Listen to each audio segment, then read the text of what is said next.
அஸ்ஸலாமு அலைக்கும். நம்ம இப்போ என்ன பார்க்க போகிறோம்னா கில்டர் சீட்டில் 2 ஐடியாஸ் தான் பார்க்க போகிறோம். ஃபஸ்ட்டு ஸ்டெப் ஒன்று வந்து நம்ம ஃபஸ்ட்டு கில்டர் சீட்டை எடுத்தாச்சு. அதுக்கப்புறம் சிஸ்ஸரு பெவிகால் தான் நம்ம இதுக்கு தேவை. அதுக்கப்புறம் கன்சூட் கம் இருந்துச்சுன்னா ஓகே, அது நல்லா ஒட்டிக்கும். அதுக்கப்புறம் 5 சென்டிமீட்டர் நீளமும் 8 சென்டிமீட்டர் அகலமும் இல்லை நம்ம ஒரு சீட் கட் பண்ணி வச்சுக்கணும். 1 சென்டிமீட்டரில் ஒரு சின்னதாக இருக்குது ஒரு இது கட் பண்ணி வச்சுக்கலாம். நான் எப்படி ஸ்டெப்பாக மடக்கிறேன்னு நல்லா பாருங்கள். இப்போ வரைக்கும் அது என்னென்னு உங்களுக்கு தெரியல, சொல்கிறேன் இல்லைங்க. பஃப் மாடல் கிளிப் தான் பண்ணுறோம். நல்லா ஃபெவிகால் வச்சு நான் ஒட்டிட்டேன். கன்சூட் கம் இருந்தால் நல்லாவே ஒட்டிக்கும். அது பிடிச்சிட்டே தான் நான் ரொம்ப நேரம் நின்றுட்டே இருந்தேன். அதுக்கப்புறம் ஒரு சைடில் நம்ம வந்து நைஸாக கட் பண்ணி வச்சுக்கலாம். இந்த கம் பற்றாமல் வேற ஒரு கம்மும் ஒட்டியிருந்தேன், நல்லா ஒட்டிக்கிச்சு. ஸ்டெப் 2 பார்க்கலாம். அதே 5 சென்டிமீட்டர் நீளமும் 8 சென்டிமீட்டர் அகலமும் சீட் கட் பண்ணியாச்சு. அது சைடில் நம்ம வந்து அதே மாதிரியே கட் பண்ணிக்கலாம். அதுங்க எனக்கு கட் பண்ணுறதை காமிச்சேன்னா, இப்போ வந்து இதை நடுவில் இது பண்ணி மடக்கி நம்ம ஃபெவிகால் வைக்கணும். பாருங்கள், ஃபெவிகால் வச்சு அதே பஃப் மாடல் தான். அது வேறு மாதிரி மாடல், இது வேறு மாதிரி மாடல்.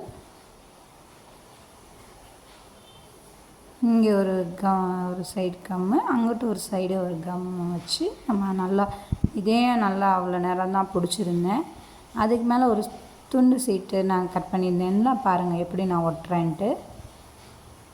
நல்லா அமுத்திட்டு அதை கட் பண்ணிக்கலாம், இல்லைன்னா ஒட்டியும் வச்சுக்கலாம். இதையும் ரொம்ப நேரம் ஸ்ட்ராங்காக பிடிச்சிருந்தேன். அதுக்கப்புறம் நல்லா ஒட்டிருச்சு. நடுவில் ப்ளெயினாக விட்டுருந்தால் நல்லா இருக்காதுன்ட்டு அந்த சைடில் கில்டர் பேப்பரில் சின்ன சின்ன பீஸாக கட் பண்ணியிருந்தேன்ல, அந்த பீஸை வச்சு ஒரு டெக்கரேட் பண்ணிடலான்னு டக்குன்னு ஒரு ஐடியா தோணுச்சு. அதுக்கப்புறம் ஸ்டோன் ஒட்டியிருந்தால் நல்லாயிருக்குமே அப்படின்னு நினச்சிட்டு வீட்டில் இருந்த பாசியவே எடுத்தாச்சு. கடையில் வாங்காமல் வீட்டில் இருக்கிற பாசியே வச்சு யூஸ் பண்ணிக்கலான்ட்டு சின்ன சின்ன பாசியெல்லாம் எடுத்து அந்த நடுவில் மட்டும் டெக்கரேட் பண்ணிக்கிட்டு இருக்கேன். ஒன்றொன்னாத்தான் எடுத்து ஒட்டினேன் ஃபெவிகால் வச்சு. அதுவும் அழகாக நின்றுச்சு பாருங்கள்.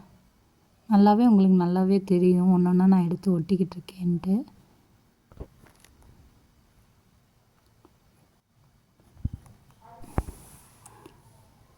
ஒட்டி முடிக்க போகிறேன்.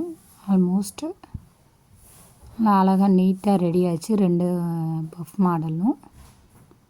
அதுக்கப்புறம் இதுக்கு என்ன கிளிப் யூஸ் பண்ணலாம், இப்படியும் கிளிப் யூஸ் பண்ணிக்கலாம், இல்லைன்னா இயர்ஃபினை வச்சு நம்ம வந்து ஒட்டி வச்சுக்கலாம். அதுக்கப்புறம் நல்லா காஞ்சிருச்சு. இந்த பாசியும் நல்லா தெரிஞ்சிருக்குமே உங்களுக்கு, நல்லா தெரியுதுங்களா? நல்லா டெக்கரேட்டிவ் கில்டர் பேப்பர் ஒட்டினதும் நல்லா அழகாக தெரியுது.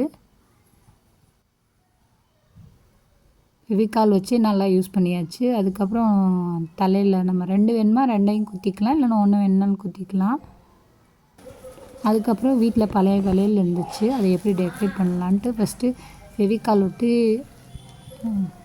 ரெடி பண்ணியாச்சு. ஸ்டோன்ஸ் வச்சு ஆல்மோஸ்ட் வீட்டில் இருக்கிறதே வச்சு ரெடி ஆயிடுச்சு. பின்னாடி வந்து கில்டர் பேப்பர் வச்சு அழகாக ஒட்டியாச்சு. பாருங்கள், கைக்கு போட்டும் காமிச்சாச்சு. பிடிச்சிருந்தா லைக் பண்ணுங்கள், சப்ஸ்கிரைப் பண்ணுங்கள். தேங்க்ஸ் ஃபார் வாட்சிங். அஸ்ஸலாமு அலைக்கும்.